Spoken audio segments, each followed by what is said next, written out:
Hello అండి. మంచి branded జార్జెట్‌లో అది కూడా అజ్రక్ ప్రింట్‌లో గ్యాప్ స్టైల్ బార్డర్‌లో శారీస్ అయితే తీసుకొచ్చేసానండి. వీడియో మొత్తం చూసేసేయండి. అండ్ టోటల్‌గా 6 కలర్స్ అవైలబుల్‌గా ఉన్నాయి. అన్ని కలర్ కాంబినేషన్స్ కూడా చాలా చాలా బాగున్నాయండి.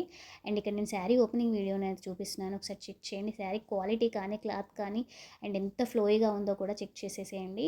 అండ్ మంచి గ్యాప్ స్టైల్ బార్డర్‌లో ఇచ్చేసి అంతా కూడా శారీ అంతా కూడా మనకి అజ్రక్ ప్రింట్‌తో అయితే ఇచ్చేస్తున్నామండి. అండ్ బ్లౌజ్ విషయానికి వచ్చేస్తే చిన్న చిన్న బూటీస్ వచ్చేసి గ్యాప్ స్టైల్ బార్డర్‌లోనే ఇచ్చేసేసాము. టోటల్‌గా 6 కలర్స్ అవైలబుల్‌గా ఉన్నాయండి. ఫుల్ స్టాక్ అవైలబుల్‌గా ఉంది. సింగిల్ కావాలి అన్నా, బల్క్‌లో కావాలి అన్నా కూడా ప్రొవైడ్ చేస్తాము. అండ్ మనకు సేమ్ మోడల్‌లో ప్రింట్ చేంజ్ అవుతుందండి. కలర్ కాంబినేషన్స్ అయితే ఇవే వస్తాయి. అండ్ కావాలి అంటే పిక్స్ కూడా నేను షేర్ చేస్తాను. అండ్ ప్రైస్ విషయానికి వచ్చేస్తే మీరు ఎక్కడైనా కంపేర్ చేసుకోండి. Just 699 all over India free shipping ఇస్తున్నామండి. మంచి లేటెస్ట్ స్టాక్స్ అయితే మనం ఎప్పుడు కూడా పోస్ట్ చేస్తూ ఉంటాము. మన వీడియోస్ అన్నీ ఒకసారి అబ్జర్వ్ చేయండి. అండ్ మనం హ్యాపీ కస్టమర్ రివ్యూస్ కూడా పోస్ట్ చేసాము. చెక్ చేయండి. చాలా జెన్యూన్ ఛానల్ అండి. సపోర్ట్ చేయండి, సబ్స్క్రైబ్ చేయండి, లైక్ చేయండి. అండ్ ట్రస్ట్ ఉంటేనే ఆర్డర్ చేయండి. Thank you.